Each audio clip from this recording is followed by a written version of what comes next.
Pernah terjadi dialog antara seorang syekh di Damaskus, ibu kota Syria, dengan seorang pastor Katolik di sebuah ruangan luas.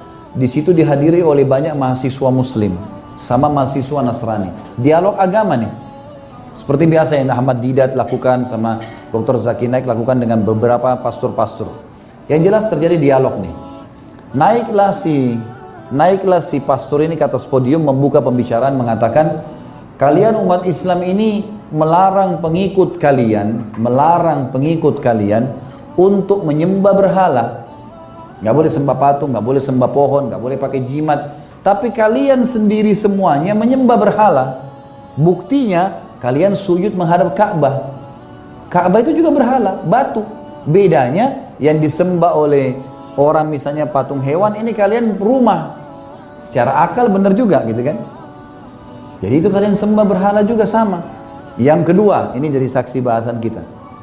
Kalian mengharamkan babi dengan alasan salah satunya babi makan kotoran.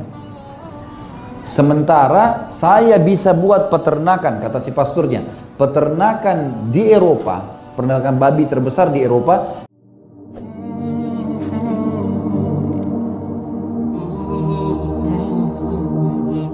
meyakini tadi poin pertama sudah ya, hanya takut kepada Allah dengan cara memahami hakikat la ilaha illallah dan jangan takut sama syaitan. Sudah panjang lebar kita jelaskan masalah itu. Poin yang kedua untuk takut kepada Allah adalah meyakini semua yang Allah perintahkan dalam Al-Quran dan Sunnah. Meyakini semua yang Allah perintahkan dalam Al-Quran dan Sunnah. Sekali lagi, meyakini semua yang Allah perintahkan dalam Al-Quran dan Sunnah, baik buat seluruh kehidupan. Baik buat seluruh kehidupan. Semua yang Allah perintahkan dalam Al-Quran dan Sunnah baik buat kehidupan, dan semua yang Allah haramkan buruk buat kehidupan. Ini penting sekali kaidah hidup. Semua yang Allah perintahkan baik buat kehidupan, maksudnya yang perintah dan halal ya, dan semua yang Allah larang atau haramkan buruk buat kehidupan. Saya kasih contoh. Jadi Allah Azza wa Jalla itu, Tuhan kita, mengetahui apa yang kita butuhkan Bapak Ibu sekalian. Allah sangat tahu, maka Allah turunkan hukum halal haram. Tujuannya untuk kebutuhan kita sebenarnya. Gitu kan? Kita harus tahu masalah ini. Baik, saya akan masuk kasih contoh misalnya. Bapak Ibu sekalian, pernah terjadi dialog antara seorang syekh di Damaskus, ibu kota Syria, dengan seorang pastor Katolik di sebuah ruangan luas. Di situ dihadiri oleh banyak mahasiswa Muslim sama mahasiswa Nasrani. Dialog agama nih, seperti biasa yang Ahmad Didat lakukan sama Dr. Zakir Naik lakukan dengan beberapa pastor-pastor. Yang jelas terjadi dialog nih. Naiklah si pastor ini ke atas podium membuka pembicaraan mengatakan, kalian umat Islam ini melarang pengikut kalian untuk menyembah berhala. Nggak boleh sembah patung, nggak boleh sembah pohon, nggak boleh pakai jimat. Tapi kalian sendiri semuanya menyembah berhala. Buktinya kalian sujud menghadap Ka'bah. Ka'bah itu juga berhala, batu. Bedanya yang disembah oleh orang misalnya patung hewan, ini kalian rumah. Secara akal benar juga gitu kan. Jadi itu kalian sembah berhala juga sama. Yang kedua, ini jadi saksi bahasan kita. Kalian mengharamkan babi dengan alasan salah satunya babi makan kotoran. Sementara saya bisa buat peternakan, kata si pasturnya, peternakan di Eropa, peternakan babi terbesar di Eropa. Saya akan minumkan susu, saya makankan daging sama sayuran, nggak ada penyebab haramnya. Sementara kalian umat Islam makan ayam, ayam itu makan kotoran. Ini dua syubhat, dua alasan dia ingin menyerang Islam. Tapi subhanallah, Allah selalu menyiapkan orang yang bisa membela agamanya ya. Berdiri si syekh ini mengatakan, pastor, sudah selesai sudah, baik, Anda tetap di podium, saya jawab sementara saya di sini. Karena dia mau berikan petunjuk kepada anak-anak muslim di sini. Ini pertanyaan ringan, bukan berat. Maka dijawablah sama dia. Dia bilang, kalau yang pertama Anda mengatakan kami menyembah berhala Ka'bah, Anda keliru. Kami tidak menyembah Ka'bah. Yang kami lakukan adalah menjalankan perintah Tuhan kami sujud menghadap Ka'bah. Kasusnya perintah, bukan tempatnya. Kalau perintah Allah sujud ke lautan, kami sujud ke lautan, ke pohon, kami ke pohon. Perintahnya ke Ka'bah. Ka'bah itu sebuah rumah. Dan Anda perlu tahu, Ka'bah itu kalau mau rubuh direnovasi oleh umat Islam. Ka'bah itu berapa kali renovasi? Simbolik saja.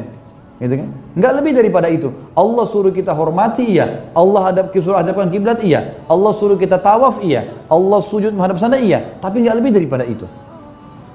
Makanya sahabat Nabi Umar bin Khattab pernah berkata, Umar ini orangnya tinggi besar ya. Kalau dia duduk di atas kuda, kakinya sampai di tanah. Jadi 2 meter lebih tingginya Umar itu. Kalau berdiri mungkin seperti pintu ini gitu. Yang jelas, Umar radhiyallahu anhu ini itu pernah di musim haji di zaman khilafahnya beliau lagi tawaf lewat di depan Hajar Aswad. Apa kata Umar? Hai Hajar Aswad. Dia sengaja mau dengarin orang-orang di situ. Demi Allah, kalau bukan saya melihat Rasulullah SAW mencium kamu, saya tidak akan menciummu. Karena saya tahu kau hanya batu biasa. Maksudnya apa? Hajar Aswad Bapak Ibu hanya dicium titik, nggak lebih dari itu. Banyak orang kita, saya nggak tahu kalau di sini ya, tapi orang Indonesia ini kalau masuk Hajar Aswad, kopiahnya sekalian digosok-gosok. Kenapa Pak? Wangi. Ya pastilah wangi. Sekarang bayangin jutaan orang cium, lalu nggak dikasih minyak wangi, bau apa kira-kira Hajar Aswad? Harus pakai akal sehat. Sunnahnya mencium, nggak lebih dari itu kok. Itu kata Umar gitu kan. Ada juga banyak orang-orang, saya tidak tahu juga kalau di sini ya, tapi banyak orang-orang kita masuk ke Mekah, Ka'bah bawa gunting, gunting kiswahnya Ka'bah. Bukan untuk tahallul, untuk gunting kiswah. Gunting, kemarin ada orang Indonesia itu ditangkap tuh gara-gara gunting. Orang kan gunting biasa kecil ya, dia besar tuh. Bawa pulang jadikan jimat soalnya, digunting-gunting bawa jimat tuh. Ini apa kiswah itu dibuat oleh kerajaan Saudi? Ada tempat pembuatannya di Mekah ada. Untuk memperindah Ka'bah. Nggak lebih dari itu kok gitu. Jangan salah ini gitu. Tapi orang banyak salah pahamin. Ringkas cerita kita kembali ke tadi. Kata syekhnya, kami tidak menyembah Ka'bah. Tapi kami sujud menghadap Ka'bah dan kami hormatin karena perintah Tuhan kami Allah. Tidak ada alasan lain. Yang kedua, masalah babi sama ayam. Ini kita lihat bagaimana hikmahnya ya, luar biasa jawabannya.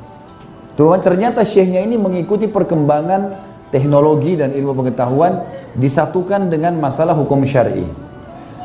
Jadi ternyata Bapak Ibu sekalian, hewan yang dimakan dagingnya itu bisa selain, ini penelitian terakhir ya, selain bisa menjadi nutrisi buat manusia dagingnya, juga bisa mentransfer sifat.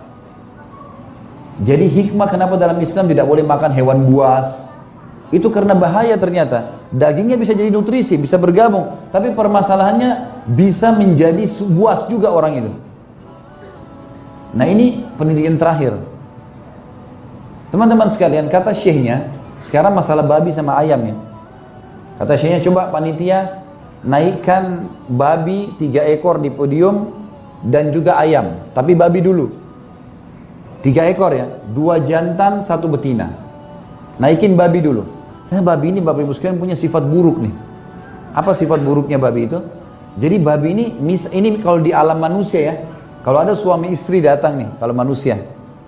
Nah babi ini dia datang sama betinanya. Kalau ada jantan lain, dia saling merangsang dengan jantan itu. Jadi homo, dia langsang dulu jantan sama jantan. Siapa yang terangsang duluan, itu menggauli betina itu. Jadi misal dia rangsang jantan yang baru nih, nanti kalau terangsang lebih dulu, jantan ini menggauli betinanya dia tunggu. Terus yang jantan kembali merangsang dia untuk menggauli betina yang sama. Ini sifat buruknya babi, berbahaya sekali. Jadi ternyata selain punya cacing pita yang mematikan, memang dia punya sifat itu. Orang kalau sering makan babi, kecemburuannya hilang. Gak ada sama sekali cemburunya. Kata syekhnya, sudah lihat bagaimana perilakunya babi terhadap betinanya. Dibiarin jantan lain menggauli betinanya depan matanya. Udah lihat, turunin, naikin ayam. Kan tadi pastor kasih contoh babi sama ayam. Kata syekhnya, naikin ayam. Ternyata ayam ini jantan sama jantan kalau ada 2 bersaing nih. Yang menang akan dapat betina itu, dan betina ini akan dijaga sampai dia mati. Mana pernah ada yang bisa mendekati betinanya jantan tuh kalau di ayam, dikejar sama dia. Biarpun dia kalah tetap dia bertahan di situ. Dia nggak akan tinggalin gitu kan. Kata syekhnya, inilah perbedaan dan perumpamaan antara kami dengan kalian. Kalian seperti babi itu, kami seperti ayam itu. Kan ada contohnya itu. Karena kami dalam Islam punya mahram. Istri saya, ibu saya, tante saya, saudari saya, anak saya perempuan tidak boleh sembarangan orang sentuh. Mau ada adabnya, datang akad nikah baru halal, kalau nggak boleh, gitu kan? Seperti itulah. Jadi Bapak Ibu sekalian, Islam datang memang dengan kemuliaan. Allah tidak memerintahkan sesuatu kecuali baik.